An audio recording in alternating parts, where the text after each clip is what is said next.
Nicoletta, de son vrai nom, Nicole Fernande Grisoni-Chapuis, est née le 11 avril 1944 à Vongy, aujourd'hui Thonon-les-Bains, en Haute-Savoie. Elle est l'une des voix les plus marquantes de la musique française du XXe siècle. Avec sa voix grave et soul et son style yéyé si particulier, elle a conquis le cœur du public avec des tubes tels que Mamie Blue, La musique et Il est mort le soleil. Issue de la génération yéyé, fortement influencée par la musique américaine, Nicoletta était non seulement une chanteuse, mais aussi un symbole de résilience et de passion pour les arts. Pourtant, derrière les projecteurs, les concerts à guichets fermés et les récompenses prestigieuses, se cachait une femme aux blessures profondes, aux épreuves difficiles et aux secrets qu'elle a gardés cachés pendant des décennies. La vie de Nicoletta est une longue histoire de lutte, d'amour, de perte et de quête constante de sens à la vie. Dans les rares moments où elle est assise seule dans sa petite maison de la banlieue parisienne, face à un jardin paisible, Nicoletta laisse ses souvenirs ressurgir, des jours difficiles de son enfance à l'apogée de sa carrière, en passant par la douleur silencieuse. Cet essai relate ce voyage, traversé par des émotions allant de la joie éclatante aux larmes, jusqu'à une fin triste qui a marqué sa vie à jamais. La plus grande tristesse de Nicoletta résidait dans l'origine douloureuse de sa propre existence, un secret qu'elle partageait rarement publiquement. Elle était née d'une mère atteinte de maladie mentale, tombée enceinte après un viol. Ayant grandi dans des conditions difficiles, sans l'amour d'un père et avec une mère incapable de prendre soin d'elle correctement, Nicoletta a appris à gérer la solitude et la souffrance dès son plus jeune âge. Elle a un jour raconté que ses premières années à Vongy avaient été une succession de jours sombres, où elle a dû vivre sous la protection de sa grand-mère et d'autres membres de sa famille, tandis que sa mère, qu'elle aimait profondément, était souvent prisonnière de crises psychologiques. La douleur ne venait pas seulement du manque d'amour familial, mais aussi des murmures des voisins, des regards de pitié ou d'aliénation lorsqu'ils apprenaient la situation de sa mère. Nicoletta se souvient des moments où elle était assise à côté de sa mère, essayant de parler, mais ne recevant que des regards vides, et où elle pleurait en silence, se sentant impuissante face à son sort. Lorsqu'elle choisit Mamie Blue comme l'un de ses plus grands succès, ce n'était pas seulement une chanson, mais un hommage larmoyant à sa mère, une façon pour elle d'exprimer son amour et sa douleur. Cette tristesse, telle une ombre qui a duré toute sa vie, lui a donné le sentiment d'avoir perdu une partie d'elle-même à jamais, même si elle essayait de construire une vie pleine de sens grâce à la musique. La carrière de Nicoletta a été un long parcours, jalonné de grands succès, mais aussi d'échecs et de moments qui l'ont fait pleurer sous la pression. Elle a débuté sa carrière musicale en 1961, en travaillant comme DJ dans des clubs parisiens branchés, un travail qui l'a propulsée sous les feux de la rampe. Découverte par Léo Missire, directeur artistique de Barclay Records, elle enregistre son premier single en 1966, avec des chansons comme L'homme à la moto, déjà interprétée par Édith Piaf, et Encore un jour sans toi, qui la font rapidement connaître du grand public. L'apogée de Nicoletta à la fin des années 1960 et au début des années 1970 marque son apogée, lorsqu'elle devient l'une des voix majeures du mouvement yéyé. Des chansons comme La musique et Il est mort le soleil, avec leur voix soul et leur interprétation captivante, font d'elle une star de la radio et de la télévision française. Sa version de Mamie Blue, en particulier, en 1971, devient un phénomène mondial, reprise par des artistes comme Ray Charles et Tom Jones, et sa réputation dépasse largement les frontières de la France. Cependant, sa carrière ne fut pas toujours facile. Après des années de gloire, elle connut de graves difficultés financières au début des années 1990, ses albums n'ayant plus le même impact. L'un de ses plus grands échecs fut son investissement dans un projet musical majeur en 1991, collaborant avec des musiciens célèbres comme William Sheller et Richard Coxiant, mais l'album ne reçut pas un accueil favorable du public. Elle se souvint de longues nuits en studio, s'efforçant de créer une œuvre parfaite, mais ne recevant que des critiques mitigées.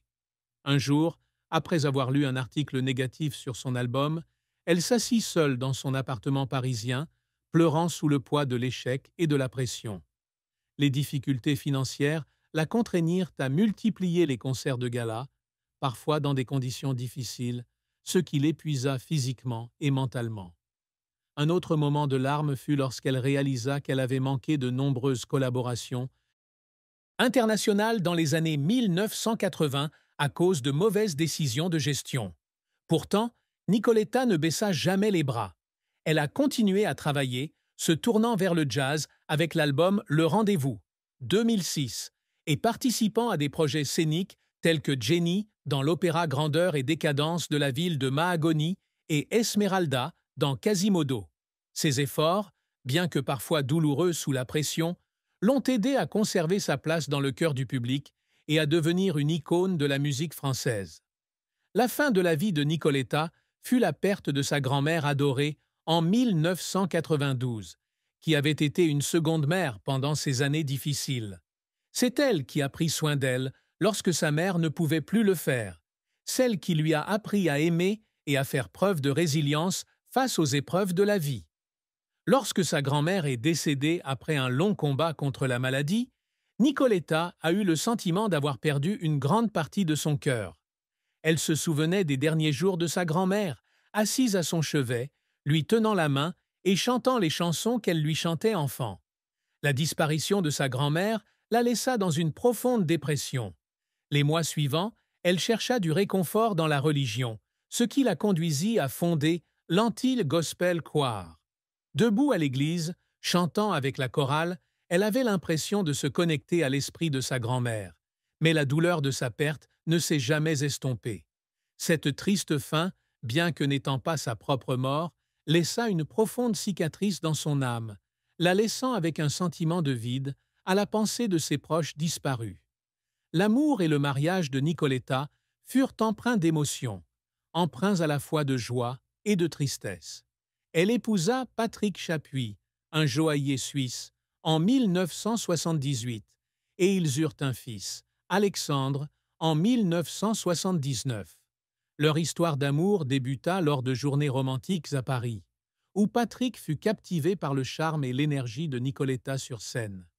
Cependant, leur mariage ne dura que jusqu'en 1985, date à laquelle ils divorcèrent suite à des différends irréconciliables. L'une de ses plus grandes tristesses fut le sentiment de ne pas pouvoir fonder une famille complète pour Alexandre. Elle se souvenait des moments où Alexandre lui demandait des nouvelles de son père et où elle devait retenir ses larmes en essayant d'expliquer pourquoi ses parents n'étaient plus ensemble. Bien qu'elle entretenait une relation amicale avec Patrick pour le bien de son fils, elle se sentait toujours coupable des moments où Alexandre devait grandir sans père. En 2011, Nicoletta rencontra l'amour avec Jean-Christophe Molinier, un producteur de musique qui lui apporta bonheur et stabilité dans ses vieux jours. Son mariage avec Jean-Christophe fut un moment fort de sa vie, car il était non seulement son partenaire, mais aussi son collègue, la soutenant dans ses projets musicaux. Cependant, même dans cette relation, elle rencontrait des difficultés. Leurs emplois du temps chargés les séparaient souvent, et il lui arrivait de se sentir seule malgré son mari aimant. Une autre tristesse survint lorsqu'elle réalisa qu'elle ne pourrait plus avoir d'enfant avec Jean-Christophe, en raison de son âge, ce qu'elle avait tant désiré pour lui donner une famille complète. Il y avait des nuits où elle était assise auprès de Jean-Christophe, lui tenant la main et pleurant, craignant de ne pas pouvoir lui donner tout ce qu'il méritait. Cependant, leur amour est resté fort et Jean-Christophe a toujours été le pilier de soutien qui l'a aidé à surmonter les difficultés de la vie. Le secret que Nicoletta a si longtemps gardé secret était une période de grave dépression qu'elle a traversée à la fin des années 1980 et au début des années 1990, une période qu'elle n'a jamais révélée au public. Après son divorce avec Patrick Chapuis et des difficultés financières, elle est tombée dans une spirale de désespoir, ayant le sentiment d'avoir perdu l'éclat de ses années de gloire. Elle envisagea d'abandonner la musique, sentant qu'elle n'avait plus la force de continuer sur scène. Il y eut des jours où elle s'enfermait chez elle, ne voulant voir personne, ne trouvant de réconfort que dans le blues qu'elle aimait. Elle garda ce trouble secret, même à ses proches, de peur que le public ne la perçoive comme faible. Un moment particulièrement déchirant fut celui où, debout devant le miroir, elle se regarda et fondit en larmes, se demandant si sa vie avait un sens. Cependant, elle trouva la force de surmonter cela grâce à la musique et à ses convictions religieuses, notamment après avoir formé une chorale de gospel. Ce secret, bien que gardé secret, fut une part importante de son cheminement, l'aidant à comprendre la valeur de la résilience et de la compassion. Les réussites de Nicoletta ne se résument pas à ses succès ou à sa célébrité, mais aussi à sa capacité à utiliser la musique pour toucher son public et inspirer ceux qui en ont besoin.